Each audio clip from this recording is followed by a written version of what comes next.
construction et le développement au fait de sa marque personnelle sont des éléments essentiels qu'il ne faudrait pas négliger, lorsqu'on souhaite se lancer, dans le monde de l'informatique. Vous l'avez compris, dans cette vidéo, nous allons parler de l'importance de pouvoir se développer une marque personnelle. Nous allons parler des points clés qui, je trouve quand même sont importants pour pouvoir petit à petit se bâtir une marque personnelle. Si vous êtes prêts, c'est parti. Alors, salut tout le monde et bienvenue sur JeuxLab. Alors, bienvenue sur cette nouvelle vidéo où vous l'avez compris, on va parler essentiellement de la marque personnelle. Je vais vous donner plusieurs points clés qui vont vous permettre de bâtir petit à petit votre marque personnelle. Car grâce à la marque personnelle, vous avez plusieurs avantages. Cela vous permet en réalité de vous différencier d'une part dans un monde assez concurrentiel qui est l'informatique. Cela vous permet de pouvoir attirer à vous des clients rapidement sans besoin de les contacter. Et en plus, cela vous permet de pouvoir laisser votre trace. Parce que ici, nous sommes pleins quand même à être en programmation, nous sommes pleins à être en informatique. Mais ceux qui sont connus, ce sont des personnes qui partagent, ce sont des personnes qui ont des marques personnelles. Donc, si vous êtes prêts, passons au premier. Le premier point ici, c'est la proposition de valeur unique. Alors, qu'est-ce que je mets dans proposition de valeur unique? C'est qu'ici, il faudra commencer à réfléchir à vos compétences. Qu'est-ce qui vous différencie des autres? En fonction de votre expérience, en fonction des difficultés que vous avez. Vous devez recenser tout cela, histoire de pouvoir utiliser cela comme marque de votre marque personnelle. Donc ici, la première chose, c'est d'identifier vos compétences, votre expertise.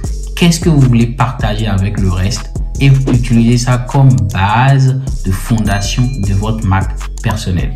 Passons au deuxième. Le deuxième ici, c'est le positionnement. Donc, alors ici, il s'agit de définir le type de client que vous souhaitez cibler et les services que vous proposez. Par exemple, vous proposez des services en tant que développeur d'applications. Par exemple, si vous êtes spécialisé dans le développement d'applications web, les types de clients que vous pouvez cibler sont des entreprises qui ont besoin de sites internet. Donc ici, le deuxième, c'est le positionnement. Savoir se positionner, savoir recenser le type de client que vous souhaitez, et les services que vous proposez. C'est très important. Passons au troisième. Le troisième ici, c'est l'identité visuelle. Créer une identité visuelle forte pour votre marque, c'est très important. Donc, mettez en place des logos, des sites internet afin de pouvoir proposer vos services, vos compétences. Donc ici, vous devez passer la plupart du temps à pouvoir mettre en place des outils qui vont permettre de vous référencer, de pouvoir vous bâtir une identité visuelle assez forte. Donc ici, je parle de site internet, je parle de logo, mais mis à part ça, vous devez mettre en place les couleurs qui cadrent bien avec votre marque. C'est très important. Donc ici, passer le temps à bâtir sa marque personnelle, son identité personnelle, en créant un site internet, en mettant en place son logo, en ayant des couleurs spécifiques et en ayant vraiment un coin où on aura toutes les informations sur vous. Vous l'avez compris. Donc le troisième ici, passer le temps à bâtir votre identité visuelle, avoir une identité visuelle assez forte qui va vous permettre de pouvoir rapidement être ciblé lors de la recherche des gens compétents dans votre secteur d'activité. C'est très important. Si vous avez compris cela, passons au quatrième point. Le quatrième ici, c'est l'optimisation de votre profil. Vous devez ici mettre à jour votre profil sur divers sites tels que LinkedIn et d'autres sites assez pertinents dans le domaine de l'informatique, spécialement dans le domaine du développement tel que Medium, tel que Dev Dojo. Vous devez passer du temps à optimiser votre profil. Vous devez mettre en avant vos compétences, ce que vous avez déjà eu à faire, vos projets personnels, mettre en place des captures, des liens essentiellement pour pouvoir voir un peu votre parcours, votre parcours dans ce domaine-là, les projets que vous avez eu à faire, les retours, les recommandations des clients. Donc, vous l'avez compris, le quatrième ici, c'est de mettre en place une stratégie très importante, de passer le temps à pouvoir mettre en ligne tous vos projets que vous avez eu à faire afin d'optimiser votre profil.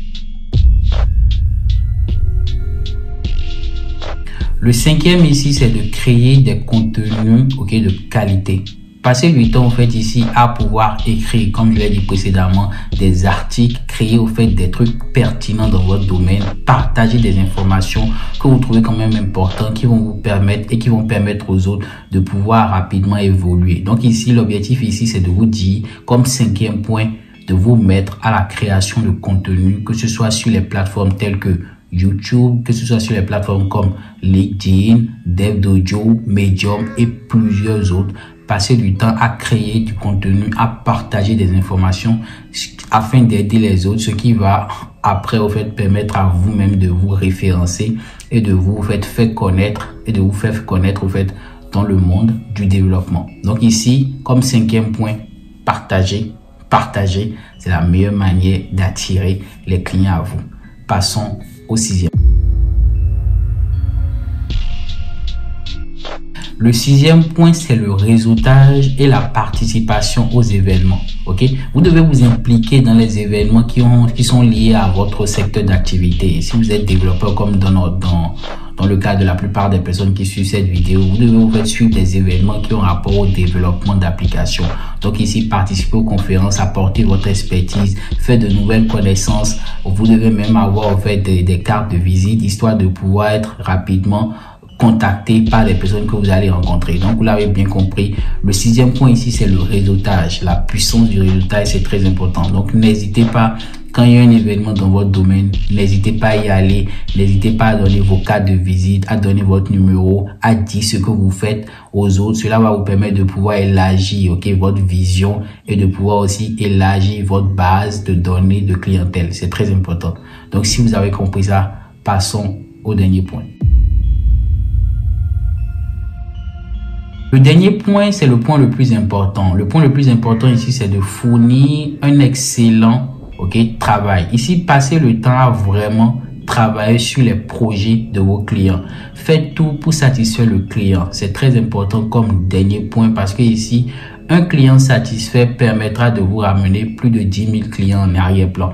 Donc ici, lorsque vous dénichez votre premier client, faites tout pour satisfaire le client. Faites tout pour produire quelque chose de vraiment de qualité. Dans notre cas, essayez de développer un produit vraiment fonctionnel et faciliter la compréhension de votre client par rapport à ce que vous avez mis en place. Cela va vous permettre de pouvoir rapidement élargir votre base de données par rapport au client parce qu'un client satisfait, comme je le dis, il va parler de ça à d'autres clients, à d'autres de ses collègues qui vont vous contacter parce qu'ils peut-être ils veulent le même produit ou soit ils veulent un autre produit.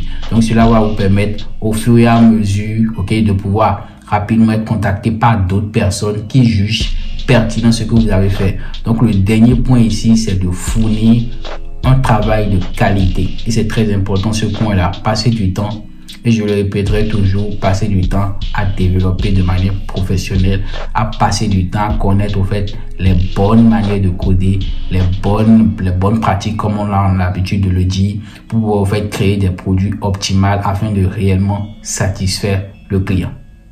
Je suis à la fin de la vidéo. Laissez-moi en commentaire ce que vous avez pensé de la vidéo.